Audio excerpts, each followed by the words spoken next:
시청자 여러분 안녕하십니까? TJB 8시 뉴스 시작합니다. 이번 주 개강을 코앞에 두고 탄핵 찬반 집회가 대학가 곳곳에서 잇따라 열리며 교내 안전에 비상이 걸렸습니다. 오늘은 충남대학교 정문 앞에서 도로 하나를 사이에 두고 탄핵 찬반 집회가 열렸습니다.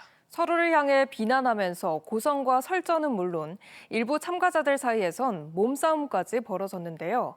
배움과 지성의 상아탑인 대학이 정치적 대립과 갈등의 장이 되고 있어 안타까움을 더하고 있습니다. 노동현 기자의 보도입니다. 개강을 앞둔 충남대학교 정문이 학생들 대신 시위대들로 가득 찼습니다. 낮 1시 윤석열 대통령의 탄핵을 촉구하는 집회가 먼저 열렸습니다. 대전 민심은 파면이다. 윤석열을 파면하라.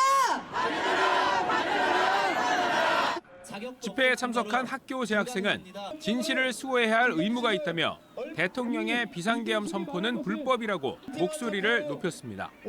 대통령의 명백한 불법적 비상계엄 선포 이후 우리는 진실을 가리려는 수많은 움직임을 보았습니다. 그리고 1시간가량 지난 낮 2시 똑같은 정문 앞 도로 하나 건너 윤 대통령의 탄핵에 반대하는 맞불 집회가 열렸습니다. 해당 집회에서도 일부 충남대 학생들이 연사로 나서 비상계엄은 민주당의 반국가적 입법 폭주가 원인이었다고 주장했습니다. 국회의 절대적 반당인 민주당은 대통령 취임 후 총 29번의 탄핵을 남발하였습니다. 양측에선 집회가 진행되는 오후 내내 서로를 비방하는 고성과 설전이 이어졌고 일부 집회 참가자들의 몸싸움까지 발생했습니다. 현장엔 질서 유지와 혹시 모를 물리적 충돌을 막기 위해 기동대 1개 부대를 포함해 모두 100여 명의 경찰 인력이 동원됐습니다. 당장 개강을 코앞에 두고 지역을 포함한 대학 곳곳에서 탄핵 찬반 집회가 예고되고 있는데 집회 참가자들 대부분이 외부인인 만큼 교내 안전 유지에도 비상이 걸렸습니다. TJB 노동현입니다. 서천에서 일면식도 없는 여성을 살해한 혐의로 30대 남성이 경찰에 긴급 체포됐습니다. 어젯밤 11시 55분쯤 40대 여성 B씨가 운동을 하러 나간 뒤 집에 돌아오지 않는다는 가족의 신고를 받은 경찰은 수색을 벌인 결과 오늘 새벽 3시 45분쯤 서천읍의 한 공터에서 숨진 B씨를 발견했습니다. 경찰은 주변 CCTV 등을 토대로 30대 용의자 A씨를 특정하고 추적해 오늘 아침 A씨를 긴급 체포했으며 정확한 범행 동기 등을 조사하고 있습니다. 오늘 오후 1시 50분쯤 금산 제원면 한국타이어 공장 지붕 위에서 보수공사를 하던 70대 A씨가 10m 아래로 떨어져 심정지 상태로 병원으로 이송됐지만 결국 숨졌습니다. 당시 금산엔 초속 10m가 넘는 강풍이 불고 있었는데 경찰과 소방당국 등은 지붕 패널 일부가 강풍에 들리면서 A씨가 중심을 잃어 추락했을 가능성을 열어두고 안전수칙 준수 여부 등을 조사하고 있습니다. 정부의 연구개발 예산 삭감 여파로 대덕특구에 찬바람이 불고 있습니다. 대덕특구의 경우 공공부문은 연구개발을 위한 예산 대부분을 정부로부터 받아서 써왔는데 예산을 대폭 깎는 바람에 인력도 줄일 수밖에 없어 연구원 숫자가 크게 줄어들었습니다. 과학기술계는 연구 예산을 늘려달라고 목소리를 높이고 있지만 조기 대선이 현실화되면 경제와 관련한 공약 등에 밀릴 가능성이 높아 우려가 더 커지고 있습니다. 김성민 기자입니다. 지난해 정부 연구개발 예산이 5조 원이나 대폭 삭감되면서 대덕특구가 직격탄을 맞았습니다. 실제로 한국은행 대전세종충남본부 조사 결과 지난 2020년에서 2022년엔 대전의 과학기술 분야 연구원 수가 9,000명 가까이 늘었고 2023년엔 4,000명가량 증가했는데 지난해 상반기엔 오히려 4,000명 가까이 줄어든 것으로 나타났습니다. 대덕특구 내 공공연구기관과 정부 출연 연구기관이 밀접한 대전의 연구원 수는 4만 명가량으로 비수도권 지역 중 가장 많은데 정부 예산이 줄면서 그 어느 곳보다 크게 타격을 받은 겁니다. 올해 국가 연구개발 예산이 늘었다지만 2023년 수준으론 회복되지 않았고 여전히 과학기술 현장에선 예산 부족에 따라 과제가 없어지거나 학생연구원 등 인건비가 30%가량 삭감되는 일이 빈번한 것으로 알려졌습니다. 연구개발 예산에 복원이 시급하지만 문제는 시간이 많이 걸린다는 점입니다. 무엇보다 연구개발 예산이 여야 정치권에 휘둘릴 거란 우려가 높습니다. 여야 모두 연구개발 예산 증액을 약속하고 있지만 논의는 크게 진전이 없어 당장 현실화될 가능성은 높지 않습니다. 특히 조기 대선이 시작되면 대선 분위기에 휩쓸려 연구개발 예산 복원 논의가 뒷전으로 밀릴 거란 과학기술계의 우려가 커지고 있습니다. 현 상황으로 봐서는 1, 4분기 안에 추경이 결정될 가능성이 적어 보이고 조기 대선 이후에 된다면 사실상 상반기가 다 흘러가게 돼서 연구개발계는 그 충격을 피할 수 없을 거라고 봅니다. 연구원 숫자가 줄어들면 지역 경제에도 영향을 미치는 악순환이 되풀이될 수밖에 없어 대책 마련을 요구하는 목소리가 커지고 있습니다. TJB 김성민입니다. 경기가 꽤 오랜 기간에 걸쳐 좀처럼 나아질 기미가 보이지 않으면서 경기 침체가 장기간 계속되지 않을까 하는 우려도 커지고 있는데 이런 여파로 지역 골목 경제의 위기감도 높아지고 있습니다. 충청남도가 이런 위기감을 반영해 농협 등과 함께 선제적인 조치로 신용 보증에 나서기로 하는 등 각종 금융 지원책을 발표했는데 경영난을 겪는 지역 소상공인들에게 단비가 될 수 있을지 주목됩니다. 김철진 기자입니다. 지난해 충남 지역 소상공인의 휴폐업률은 34.6%, 소상공인 업체 3곳 중 하나는 문을 닫거나 영업을 중단했습니다. 매출액도 전년도보다 11.9% 감소했고 정책자금 대출 연체율도 4.5%에서 6.5%로 2%포인트 증가하는 등 침체된 경기 속 골목 경제가 무너지고 있다는 목소리가 이어졌습니다. 심각한 경기 침체 우려 속에 충남도가 농협과 신용보증재단과 함께 지역 중소기업과 소상공인을 대상으로 금융지원에 나서기로 했습니다. 농협 충남본부가 47억 원을 특별 출연하고 충남신용보증재단이 이를 바탕으로 705억 원 규모의 신용보증을 도내 중소기업과 소상공인에게 지원하기로 한 겁니다. 중소기업과 소상공인의 자금난 해소에 단비가 될 거란 기대입니다. 공통적으로 하시는 말씀이 IMF보다 지금이 더 힘들다는 얘기가 많습니다. 이에 농협에서는 이런 어려움에 직면해 있는 도내 중소기업과 소상공인에게 도움이 되고자 금차 47억 원을 출연하게 되었습니다.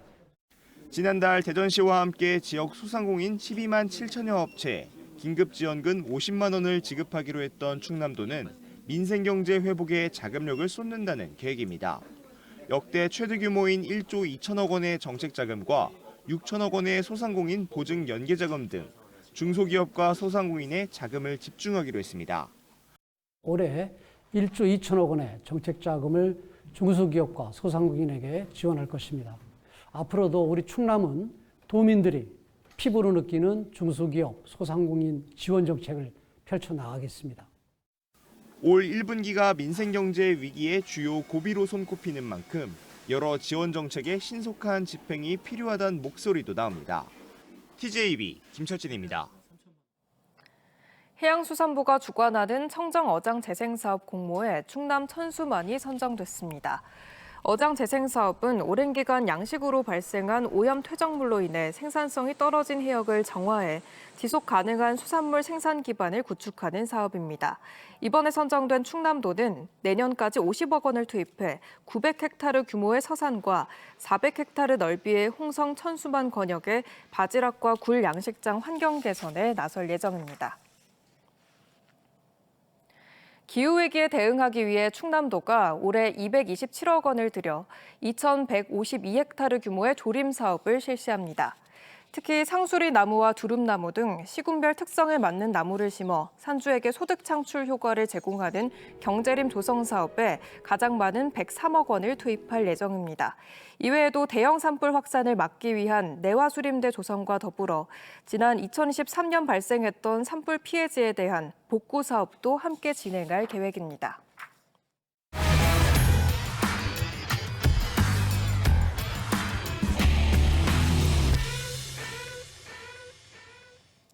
한화이글스의 올 시즌 전력을 살펴보는 기획보도, 오늘은 네 번째 순서로 최고 구속이 160km에 달하는 한화의 강속구 트리오를 만나보겠습니다. 젊음과 패기로 해외 캠프를 소화하며 새 시즌 담금질에 매진하고 있는 이들을 일본 오키나와 현지에서 조영준 기자가 만나봤습니다. 마치 독수리가 날개를 펴는 듯한 특유의 투구폼으로 연신 강속구를 뿌립니다. 춤을 추듯 꿈틀거리며 날아오는 변화구까지 섞어 던지며 상대 타자들을 연신 삼진으로 돌려 세웁니다. 고질적인 재구 문제를 해결하며 한화의 필승조로 거듭난 김서현은 올해 목표를 지난해 기록한 10홀드에 2배로 올려잡았습니다. 직구가 재구가 어느 정도 되니까 변화구 좀 많이 속은 것 같고 그래서 삼진 3개 잡은 것 같아요.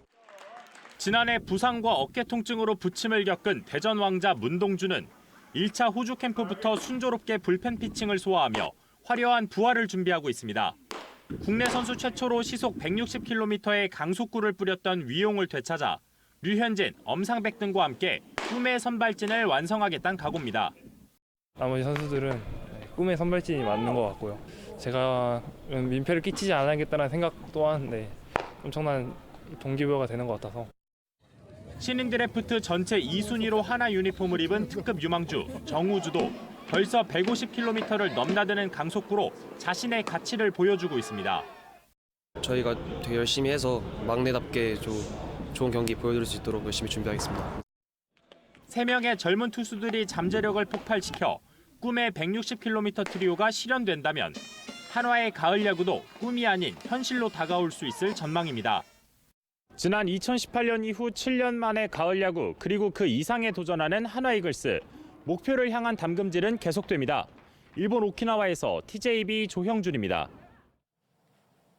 보령시가 지난해 다양한 스포츠 대회를 유치하면서 지역 경제에 미치는 효과가 크게 증가했다고 밝혔습니다. 보령시에 따르면 2023년 스포츠 대회 참가 선수단 및 관련 방문객은 총 59,300여 명으로 숙박 및 식비 등 140억여 원의 경제 효과를 창출했습니다. 2024년 방문객은 10만 7천여 명으로 2배 가까이 늘었고 지출 액수도 240억여 원에 달해 전년 대비 약 68% 증가한 것으로 조사됐습니다. 시는 전국 해양스포츠 제전 등 전국 규모의 대회 유치 확대와 보령 스포츠파크, 배드민턴 전용구장 건립 등 스포츠 인프라 개선이 큰 역할을 한 것으로 분석했습니다. 오늘 새벽 1시 50분쯤 대전 유성구 서산 영덕고속도로 대전 방향 유성터널 근처에서 미니버스 한 대와 승용차 4대가 잇따라 부딪혔습니다. 다친 사람은 없었으며 경찰은 앞서가던 미니버스가 빗길에 미끄러지면서 멈춰선 뒤 뒤따르던 차들이 잇따라 추돌한 것으로 보고 정확한 사고 원인을 조사하고 있습니다. 어젯밤 10시 15분쯤 세종 금남면에 위치한 자신의 단독주택에 불을 지른 40대 A씨가 경찰에 입건돼 조사를 받고 있습니다. 이 불로 인명피해는 없었지만 소방서 추산 2,300만 원의 재산 피해가 발생했습니다. 경찰은 불이 난 지점 근처에서 라이터와 토치가 발견된 점 등을 토대로 A씨를 방화 혐의로 입건해 자세한 경위를 조사하고 있습니다.